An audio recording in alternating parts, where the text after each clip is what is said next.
இன்னைக்கு நம்ம restaurant style egg gravy எப்படி செய்யறதுன்னு பார்த்துடலாம். வீடியோக்குள்ளே போகிறதுக்கு முன்னாடி நம்ம நிக்கிபேபிஸ் கிச்சனில் வெஜ் அண்ட் நான்வெஜ்ஜில் உள்ள எல்லா விதமான ரெசிபீஸும் நீங்கள் பார்க்கலாம். இது வரைக்கும் நம்ம சேனலில் சப்ஸ்கிரைப் பண்ணலைன்னா கண்டிப்பாக சப்ஸ்கிரைப் பண்ணிடுங்க. வீடியோ கடைசியில் உங்களுக்கான குக்கிங் டிப் இருக்குது. தேவையான பொருட்கள்: வேக வச்ச முட்டை 4, 1 கப் பெரிய வெங்காயம், 1 கப் தக்காளி விழுது, மல்லித்தூள் 2 ஸ்பூன், மிளகாய்த்தூள் 1 ஸ்பூன், கரம் மசாலா 1 ஸ்பூன், 1 பச்சை மிளகாய், இஞ்சி பூண்டு பேஸ்ட் 1 ஸ்பூன், தயிர் 2 ஸ்பூன், மல்லித்தலை, கசூரி மேத்தி 1 ஸ்பூன். இப்போ எப்படி செய்கிறதுன்னு பார்க்கலாம். வேக வச்ச முட்டை எடுத்து 4 பக்கம் நல்லா கீறி விட்டுக்கோங்க. அப்போ தான் மசாலாலாம் உள்ளே நல்லா இறங்கும். இதை 4 முட்டைக்கும் பண்ணிடுங்க. இப்போ ஒரு பேனில் 1 ஸ்பூன் ஆயில் விட்டு அதில் மஞ்சள் தூள் 1/4 ஸ்பூன், மிளகாய் தூள் 1/4 ஸ்பூன், உப்பு 1/4 ஸ்பூன் ஆட் பண்ணி லைட்டாக ஃப்ரை பண்ணுங்கள்.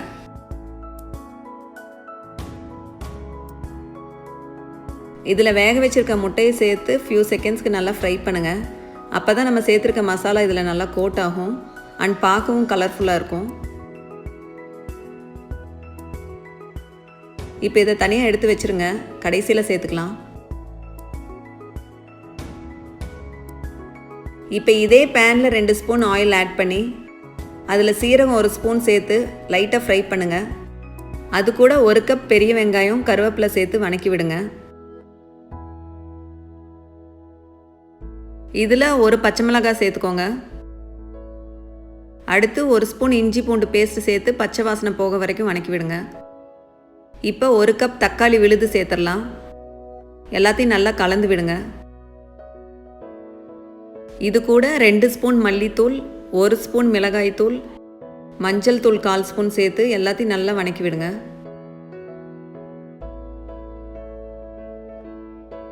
இது நினச்சோடனே டக்குன்னு வீட்டில் இருக்கிற பொருளை வச்சு செய்யக்கூடிய ஒரு ஈஸியான ரெசிபி தான்.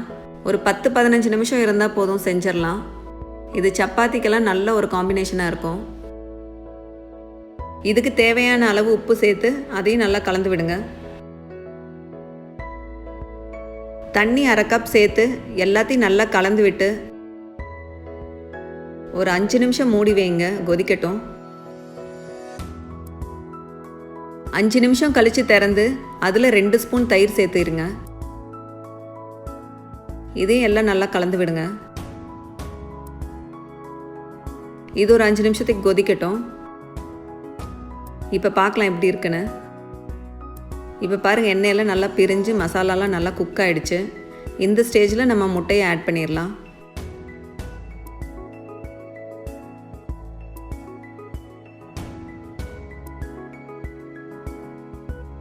இப்போ இதில் 1 ஸ்பூன் கரம் மசாலா சேர்த்து எல்லாத்தையும் நல்லா மிக்ஸ் பண்ணி விடுங்க. இதை ஒரு 2 to 3 மினிட்ஸ் மூடி வைங்க. மசாலாவோடு சேர்ந்து முட்டையும் நல்லா குக் ஆகட்டும். இப்போ திறந்து பார்க்கலாம். இப்போ நம்ம முட்டை மசாலா கிட்டத்தட்ட ரெடி ஆகிடுச்சு. ஃபைனலாக 1 ஸ்பூன் கசூரி மேத்தி க்ரஷ் பண்ணி ஆட் பண்ணுங்கள். இது நீங்கள் போடலைனாலும் பரவாயில்ல, ஒன்றும் பிரச்சனை இல்லை. கார்னிஷிங்க்கு மல்லித்தலை சேர்த்துருங்க. இப்போ இது ஒரு பவுலுக்கு ட்ரான்ஸ்ஃபர் பண்ணிடலாம்.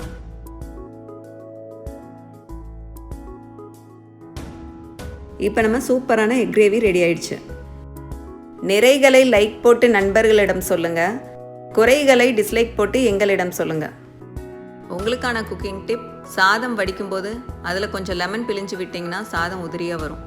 கூட கொஞ்சம் உப்பு மஞ்சள் தூளையும் போட்டால் லெமன் சாதமாகவே வந்துடும்.